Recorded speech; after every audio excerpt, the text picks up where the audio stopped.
All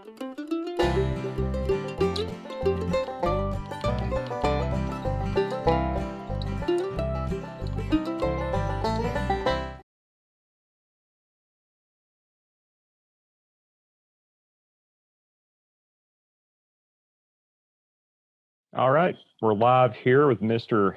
Tony Branam of the Postmark Jamboree fame, and we're going to talk to Tony a little bit today about music through the generations and how that's both of us right now. We're just in two different places. The lighting's not perfect. We're just having an actual conversation. And to tell people a little bit about, the Trunk Show and how it came to be, we've touched on it in one of our previous episodes, but originally this was going to be a round table discussion at the Postmark office, which is the old post office in downtown LaFollette.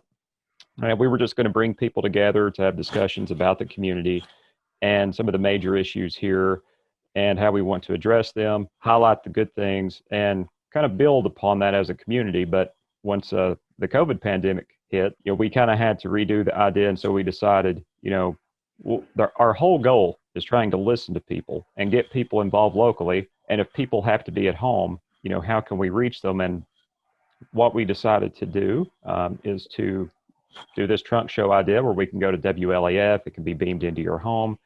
But then because we can't talk to you across a table, we're encouraging people to do just like what we're doing now. And something that really has me thinking, it's the theme of this episode, which is all about giving. And, one of the important things is for people right now is we're all kind of doing our part to stay apart as we stay in Tennessee. And part of doing that's giving the gift of health, which we think is very important. And that's why we're doing this Zoom interview so that we can still chat, but do so safely. So, Tony, I'm going to start this off by just saying, tell us a little bit about yourself. Oh, gosh, about myself. A lot of people can talk about themselves forever. Well, I've lived a long time. I've been alive my whole life. So I'm 63, so I'm fairly old now, even though I don't seem to feel old. I've stayed pretty active and managed to stay pretty healthy. I grew up in the Peabody community north of LaFollette. Went to school at Wynn all 12 years.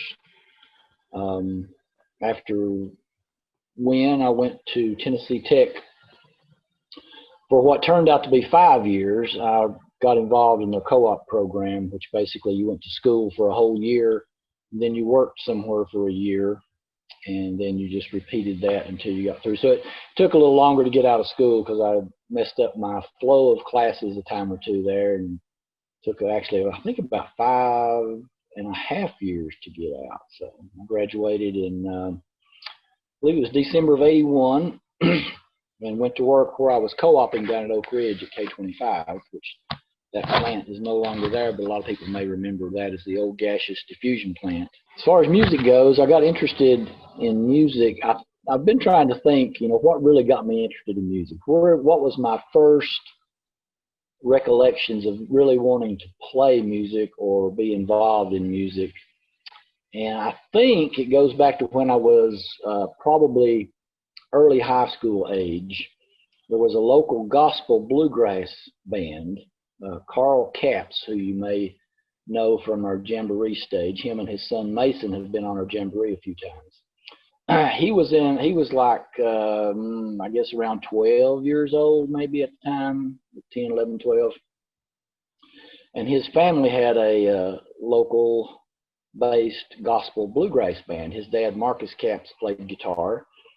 His mother played the bass, and his sister played mandolin, and they all sang. And I remember them coming to Duff Church, where I went to church.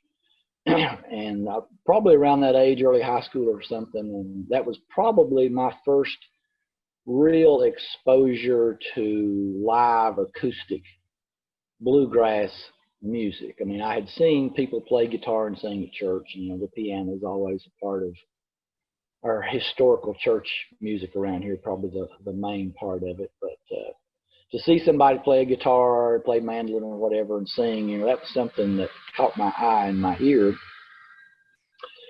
And shortly thereafter, I got the urge to play the guitar. So I got a guitar, and there was a music store in the fairly new Woodson's Mall at that time, so I took some lessons down there. And just kind of carried on with that. There was also you could slake your bluegrass thirst by tuning into WIVK on Sunday nights. They actually had a bluegrass show that they broadcast on the big country station at the time, WIVK, and it was on Sunday night. Of course, there was a band in Knoxville called the Knoxville Grass that were pretty popular at the time and going around to the festivals in the area. And the festivals were starting up. They had one going on over in, I guess it was Union County at the Redgate Farm at the time. And so there was a music movement, shall we say, going on around that time. So I got interested in learning to play, went to Tennessee Tech, saw Doc Watson on television one night at I guess it was on PBS, and it may have been an Austin City Limits show. And he really caught my eye. I mean, I think what struck me with him was his talent. And of course he was blind, but he was, whether or not he was blind, I don't think that had anything to do with his music. He was just talented and he was authentic. He did not have what you would consider a top 40 voice, I guess. And I've always kind of felt drawn to those people that don't really have that beautiful voice, but their music and their approach and their output is just real authentic. And since then, I've kind of come to the belief that everyone can sing. It's just a matter of, I guess the level of their professional sound that, you like or you don't like. I mean, even Bob Dylan, he has never had a great voice. Right. He's been famous and popular over time, I think mainly because of his authenticity. It's got that piece of, of here it is, if you like it or not, I don't care. But Right. This is me and this is what I want to do and this is coming to you. And it's up to you to accept it or just walk away type thing. It's authentic. Right. Whether or not anybody really likes it, they're going to do it anyway. And I've always been drawn to local things that have gone on around here and wanted to, I guess, promote those and help those and support those things. If you like that sort of thing, I've always felt that you need to support it. Even if you have to be uncomfortable or go out of your way to support it, if you want it there, you're going to have to support it. We don't have a big concert going, live music attending public around here. So if you want things, to be there, even if you have to go out of your way or postpone something else, I think you need to get out and support things that you like, things that you want to see, to stay in our area. And so we have this rich history, this rich family history, hymnals and different things that we pass down our stories through the generations. And you've talked about live music, which Campbell County's rich in. Right behind me, you can see the Fiddlers Contest Convention, which was a major fiddling convention that drew fiddlers from all around the country here to LaFollette at one time. So that's kind of the thing I want to put on the next list of questions here for you is obviously we're doing this on WLAF, and you have a pretty important connection to WLAF and your family. So tell me about anybody in your family that may be well known to WLAF listeners. Well, my dad was on WLAF for, I think, around 22 years. My brother was also part of WLAF for a number of years, mostly doing sports for WLAF. I can remember growing up, my dad sold insurance door to door for 32 years, which meant that every week he had a route that he would drive out to and visit people's homes and collect insurance money from them. This is before, you could throw your credit card on the internet and pay your insurance. So he did that for a long time, knew a lot of people, and he would drive around and listen to WLAF, mostly on the radio. He knew people that worked at the radio station. Of course, they would advertise the insurance company and this and that. So WLAF was almost always playing at our house on the radio whenever he was home. I remember me and my brother, we had a record player and we would play DJ type things, as we were kids. And at some point, my brother got interested in doing sports with WLAF. And then when my dad retired, at that point, WLAF had a bluegrass show going on that my brother was doing part-time. They were doing it, I think, on Thursday nights and Saturday mornings. And my dad, was really interested in bluegrass. And by then, he and I were going to bluegrass festivals occasionally and things like that. And he was interested in a lot of the music and stuff. So I don't remember exactly how the opportunity for a job at WLAF came up, but I can remember us talking about it. And I kind of encouraged him, to go ahead and check into it. It might be something he would like to do. Well, he started out doing the bluegrass show and then doing commercials for WLAF and then basically being a daytime DJ for whatever program they had going on. And he was at WLAF for a number of years. During that time, he also was involved in a lot of, the promotional type things that WLAF would do. So a lot of people in LaFollette got to know him pretty well. And so he was a pretty popular, radio personality, you could say. And WLAF has been around since, I think, 1953, and they have been a very strong supporter of, any sort of live music activities going on in the local area. They've been a big supporter of what we're doing now with the Postmark Jamboree through Postmark LaFollette. They're broadcasting our show. They're putting it on their YouTube channel. They're providing us with some background support that could really be worth a lot of money. But all of our shows, except for a couple where we've had some technical glitches, are archived on WLAF's YouTube channel and also on the Postmark Jamboree YouTube channel. So you can go watch those shows. And I have gone in and cut up most of our videos to where if you want to watch just one individual performance, you don't have to watch the whole 2-hour show. Well, and that too, speaking of WLAF, they do the same thing for us at the Trunk Show. It's how, we're able to get out and talk to people. And that speaks to the community aspect. We're allowed to do this. There's no charge. There's nothing but a pure partnership. And I do encourage, with that, because in these communities, we have to support each other, that you can go to 1450WLAF.com. You can support local radio directly through them. And one thing that I would say too on that, speaking of the whole giving through the generations, the WLAF at one time had the Tennessee Jamboree. Mm-hmm. And actually, one of our supporters for this too, the Tennessee Arts Commission, Dr. Brad Hansen did a great documentary on that some years ago. I think people can probably see a connection to Tennessee Jamboree, Postmark Jamboree. So it's a bit of a spiritual successor, I guess I would say. And it was basically a live show. There was, some local bands, country and bluegrass, that were in the area that would come once a week. I think they had it weekly for quite a while. And they would gather and play, and people would dance, and they had all kinds of things going on. It was something that was, I think, a big local entertainment, back in the 60s when there was not much local entertainment. And that's one thing we're sort of fighting now. There's so many things for people to do. It's inconvenient sometimes to go somewhere and sit for a couple of hours and watch some live music. But if you really want to support live music, even if it is inconvenient, it's good to get out and show that support for the venue that it's happening at and the things that they're doing, because people that want to perform, they need a place to do that. And we've lost a lot of that in our area. Basically, if you want to sing and play, you were limited to church for quite a while, for a long time. Seems like that was the only place where there would be sort of a captive audience that you could play for. So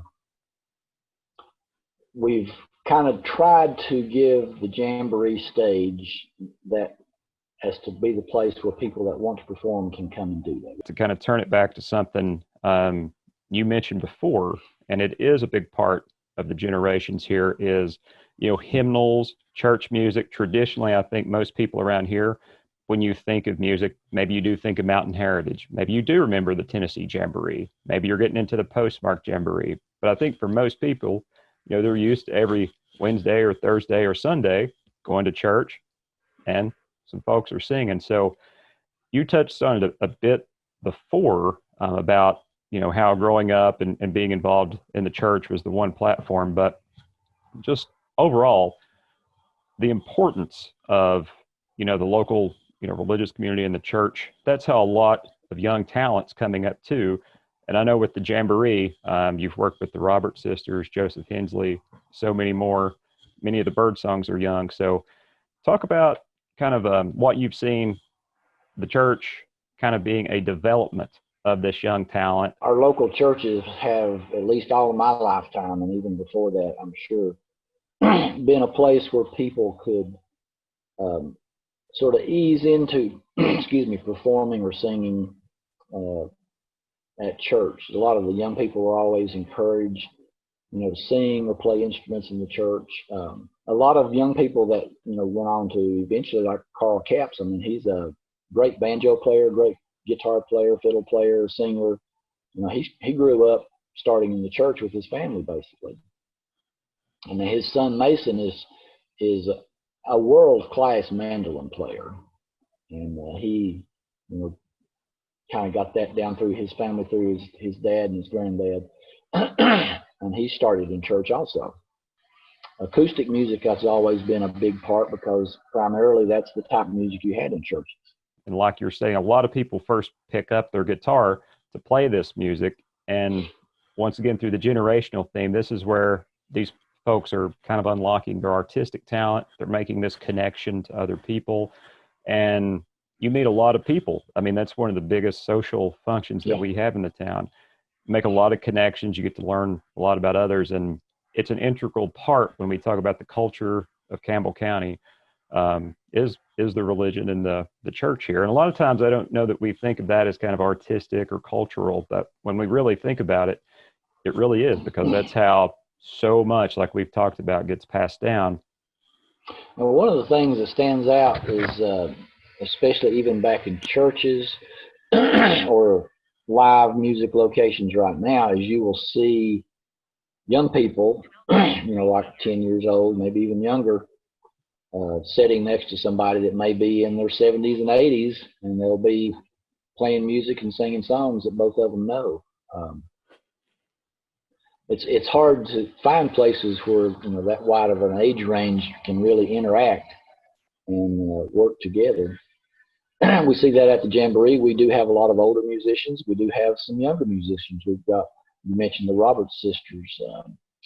They are in their early teens. Joseph Hensley is not much older than 20. And they're a big part of our Jamboree. They've been on most of our Jamboree shows. They work hard and practice and learn new songs, and you can see them develop along as they go. And you can see their musical taste change and evolve over time, but they've still got that initial piece, that whatever attracted them to music, they still like that. That's something, I think it goes across the generational music. You see people that will start out in one type of music or one musician or a singer that they like or whatever, and then they'll go on and develop into something else, but they'll still have that like and that love for that first thing that brought them into music. A perfect summary, I think, too, of everything we've talked about. And it's I think it's important that myself, you and others, that we think about and realize that whether it's the festivals that we have here, like Mountain Heritage, Louis Bluey, live music such as the fact that Katie's Restaurant has a lot of live music. There's the Postmark Jamboree. That there's things that you can do here, support locally. I know a lot of times too, we think there's not a whole lot to do locally, but I think those things are changing. And COVID's kind of put a slow down to it, but in the future, I think we'll appreciate it more. But getting out and being active in those things. Thinking of, like we've talked about, how a particular song or a Christmas song can take you back, or the times that you grew up, in the church or anywhere else, that, you had this connection with this person of another generation, or maybe you sing in the local choir at your church, and thinking about, how that is part of our culture and how we're passing it along every day. And to tie that into kind of a conclusion here too, is I felt like you were kind of the perfect embodiment of that, from your dad's work at WLAF to yourself, to what you're passing down. not just as a musician, but as a creator of actual instruments and a teacher at the same time, and being a local role model for people that, you can go on and do these different things over time. And this is a tie-in to really the crux of the Trunk Show, once again, is to have people just feel free to share those stories with us. You can do it via Zoom. Like I say, you can do it via your phone. Talked about different methods. We'll find a way to get the file. There's sites out there like WeTransfer that you can just upload to. And we know, though, that not every area has fast internet. We know sometimes you just want to chat, and that's fine. So that's why we give the phone options. But the key thing is I think for us to pass down through the generations is we have to talk, we have to communicate, we have to learn from both those that are younger and older, and just really appreciate everything that we have here, the people here, and become a part of it. I think we'll all be better for it. And with that, I will actually turn it back over to you, Tony, to end. So any thoughts that you have at all about this topic, just go ahead and lay them out there. And then we'll actually segue to a Postmark Jamboree Christmas segment right after this. So they're going to maybe see you again here pretty soon. Since cold weather's came upon us, we are back to recording videos and then putting out a YouTube video for our Jamboree, not doing a live show again. So for our January show, I've decided to use some of our new technology techniques. What I'm going to do for our January show is get a number of performers to do individual Facebook Live performances, and then I'll collect all those videos and put them out as our YouTube video for that month. So we're going to be putting this information out on Facebook, so be sure and like the Postmark Jamboree page, the Postmark LaFollette page. We'll be advertising those so that you can go watch each individual live performance on Facebook. And then we'll release the collaboration video that will be on YouTube, and you can go watch it all again.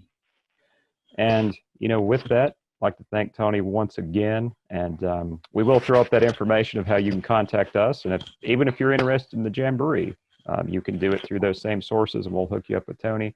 So we just ask everyone to be safe this time of year. Keep sharing your stories, and we'll be floating it on over to a Christmas edition performance of the Postmark Jamboree.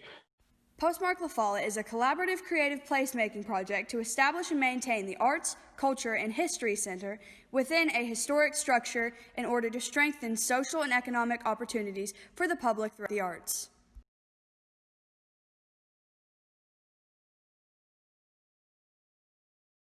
All right, Clayton, are you about ready? Mm-hmm. Good. This is Clayton Carroll. He is going to just show out majorly. I've known Clayton since he was about that tall, now he's about this tall. About that tall, okay. I go to church with Clayton. Actually, I go to church with all these people performing here tonight. So if you want to check us out, that's Mount Marion Baptist Church in Jacksonville. So, Clayton, got Christmas songs? Yeah. Yeah. First thing, these lights are very bright. I agree with everybody, they're very bright. The first one I'm going to do is What Child Is This?